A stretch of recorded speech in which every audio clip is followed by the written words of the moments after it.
what's up? Chilaquiles, or did I just say that with an accent? Chilaquiles, or as I like to call them, breakfast nachos, are basically really nice tortilla chips soaked in chili sauce with melty cheese and a gooey fried egg. Not only do they taste delicious, but they also have a very pleasurable, very unique texture. They're somehow soggy and crunchy at the same time, but soggy in a good way. And today, I'm gonna show you how to make them at home. To get started, we'll need to make the smoky, savory chili sauce that saturates the chips. For that, I'll grab a medium saucepan and then roughly 75 grams of guajillo chilies. These have a deep, raisiny, chili fruit flavor and a mild hit of smokiness. You can sub in New Mexico chilies if you can't get guajillos. To prep these for the pot, I'll just pop off the stem end and then shake out whatever seeds that I can get to come loose. Some seeds in there are gonna be fine, but too many make this puree a little bitter and can make it kind of grainy. 75 grams should take about 12 to 14 of these guajillos, and once they're all seeded up, I'll add in 200 grams of chopped fresh tomatoes, 10 grams of garlic, and then enough water to cover, about 1.5 liters. Next, I'll move this saucepan over to the stove and drop it over high heat and bring everything up to a simmer. This is gonna soften the chilies and the garlic and allow me to make a much smoother puree. And once I'm at a rolling boil, I'll stir this to get everything submerged, then I'll drop on a lid, kill the heat, and let everything soften for 15 minutes.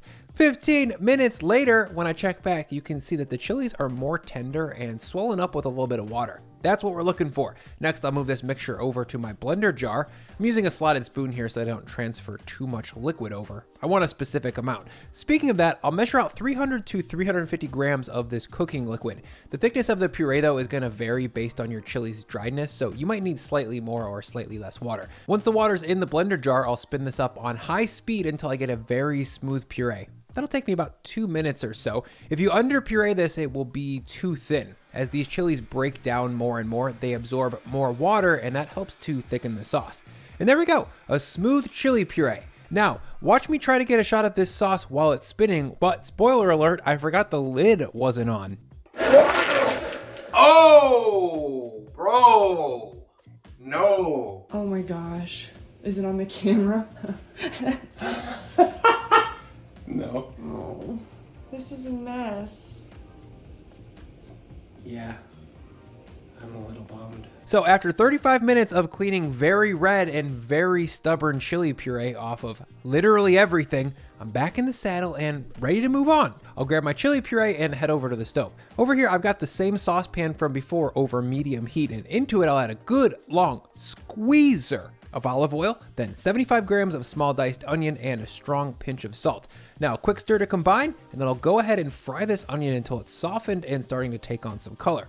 Now, once I've got some soft, sweet onion here, I'm gonna add in all of my chili puree, then 15 grams of cider vinegar, 15 grams of sugar, and 6 to 8 grams of salt. A quick stir to get that dissolved and mixed together, then I'll cook this sauce for 15 to 20 minutes, stirring every 2 minutes or so.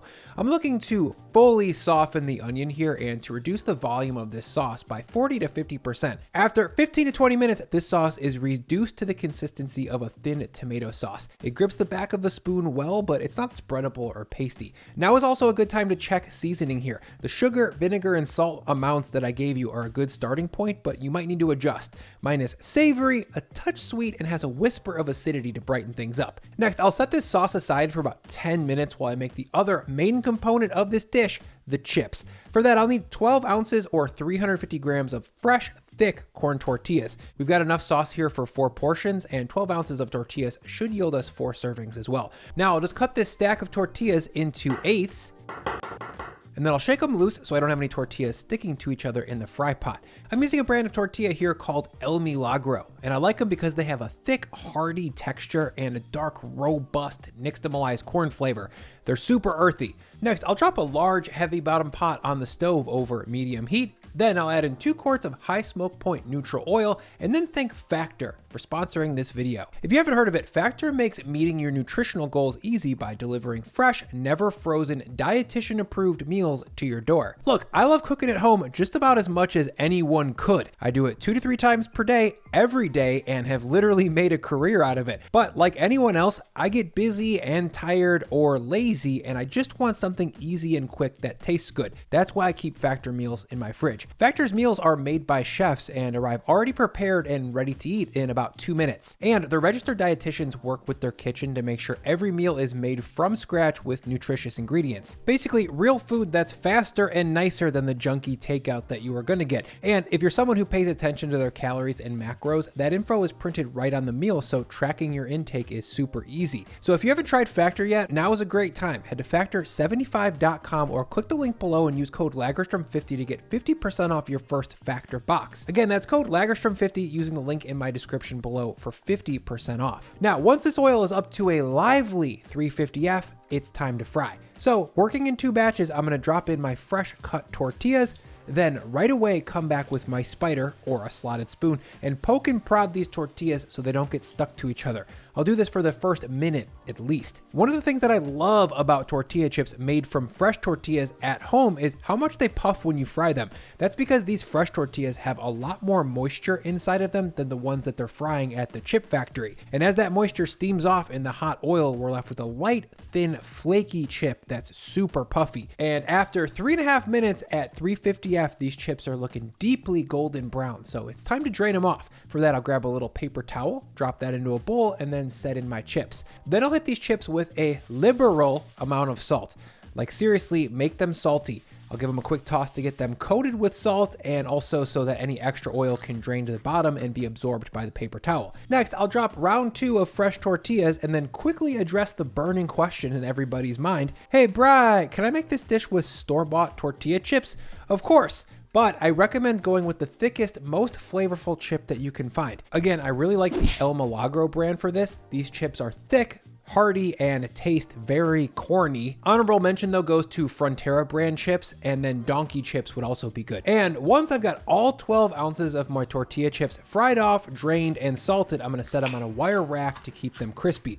Now, the last little bit of prep here is to whip up a quick lime crema. For that, I'll combine 100 grams of sour cream, 175 grams of heavy cream, the juice of a medium lime, about 20 to 25 grams. Then I'll grab a lime and rip off the zest with my microplane. 15 to 20 twists of that should be good. Then I'll chop that zest really fine with my knife. This helps get rid of any pulpiness that the zest might bring to the crema, and it keeps it from getting caught in the tiny little tip of my squeeze bottle. I'll give this a little whisk, and there we go. Lime crema, fresh, bright, citrusy, and just plain fun. Now to make these chilaquiles, I'll grab 2 saucepans and drop them on the stove, then preheat my oven to 450F. Into the first pan, I'll add a quarter of the chips that I just fried off. That's about 30 chips if I had to guess.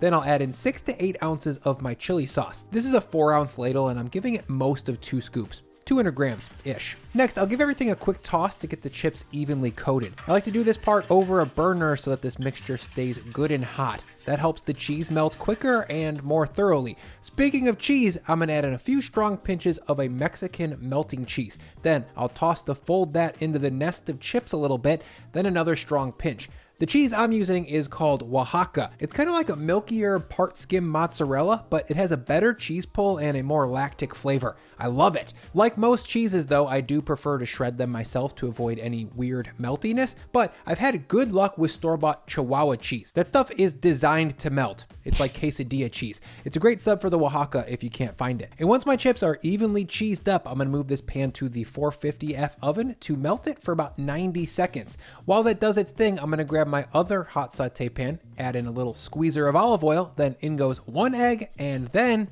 a strong pinch of salt. Now over low heat, I'm gonna cook this egg just until the white is fully set on the bottom, but not browned at all. That's gonna take about 60 seconds or so. Quickly, I'll check back on my chips in the oven, and as you can see, the cheese is nice and melty now, so we'll pull out that pan and then immediately drop the egg pan in for 1 minute. While that egg finishes cooking, I'm gonna pile up my saturated chips high on a plate, making sure to spread that melty cheese out between the layers, and then next I'll add on a few slices of ripe, fleshy avocado, then I'll slide on my perfectly cooked egg. From there, I'll grab my trusty squeezer and hit the whole dish with a few ziggies of lime crema. And that's breakfast nachos, you guys. The chips are in that unique sweet spot where they're both wet and extremely crunchy at the same time. Throw in some runny egg yolk and fatty, melty cheese. And oh, bro, are you guys seeing this? It's a chip salad. It's breakfast nachos. It's fun. And I really hope you guys make it soon. Let's eat this thing. If you guys like melty, cheesy tortillas smothered in chili sauce, check out this video for my ultimate enchiladas rojas.